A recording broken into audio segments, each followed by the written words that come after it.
मुदाकरात् मोदकं सदा विमुक्तिसाधकं कलाधरावतंसकं विलासिलोकरक्षकं मुदाकरात् मोदकं सदा विमुक्तिसाधकं कलाधरावतंसकं विलासिलोकरक्षकम् अनायकैकनायकं विनाशिते भदैत्यकं नताशुभाशुनाशकं नमामि तं विनायकम् न तेतरादिभीकरं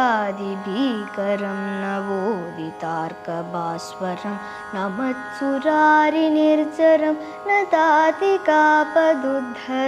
सुरेश्वरं निधीश्वरं गजेश्वरं गणेश्वरं महेश्वरं तमाश्रये परात्परं निरन्तरम्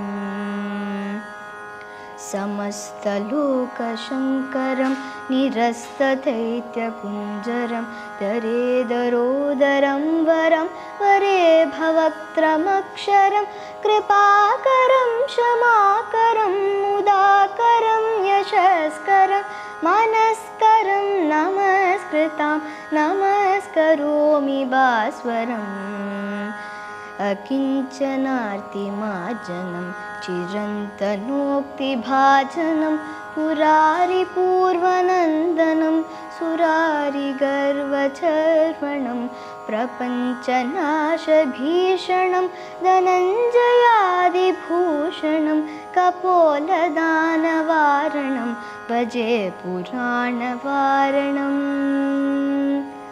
नितान्तकान्तदन्तकान्तिमन्तकान्तकात्मजम् अचिन्त्यरूपमन्तहीनमन्तराय कृन्तनं हृदन्तरे निरन्तरं वसन्तमेव योगिनां तमेकदन्तमेव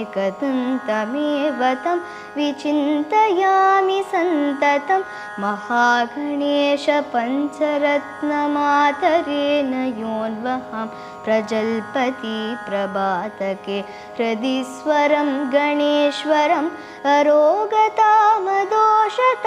सुसाहितीं सुपुत्रतां समाहितायुरष्टभूतिमभ्युपैति सोचिरात्।